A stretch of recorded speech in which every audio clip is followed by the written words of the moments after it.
আজ কিছু পার্সেল আমি আনবক্সিং করতে চলেছি, যেটা ফ্লিপকার্ট আর মিন্ত্রা থেকে এসেছিলো।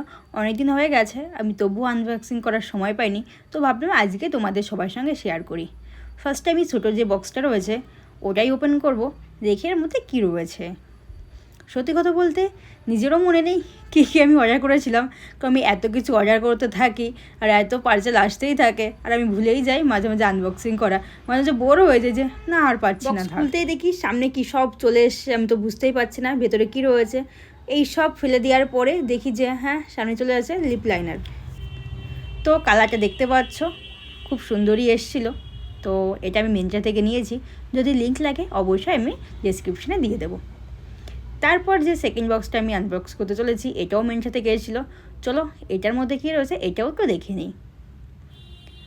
অনেক টানাটানি করার পরে বেরিয়ে আসলো একটা পাউচ।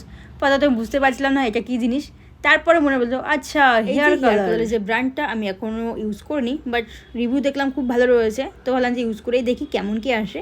তারপর যে থার্ড যে বক্সটা রয়েছে এটি আনবক্স করা শুরু করে দিই, আর এটির মধ্যে রয়েছে বায়োটিকের ফেস ওয়াশ। এটা আমি অনেক দিন থেকে ইউজ করি, মোটামুটি 10 বছর তো হয়েই গেল ইউজ করছি, তো আমার তো খুবই ভালো লাগে এই ফেস ওয়াশগুলো। যাই হোক, এটা আমার তো ফেভারিট ব্র্যান্ড বলতেই পারো। আমি এর ক্রিম বলো, হেয়ার মাস্ক বলো, ফেস ওয়াশ বলো, সানস্ক্রিন বলো, টোটালটাই আমি ইউজ করি। এটি আমার ফেভারিট ব্র্যান্ড বলতেই পারো। তোমাদের কোনটা পছন্দ অবশ্যই কমেন্ট করে জানিও।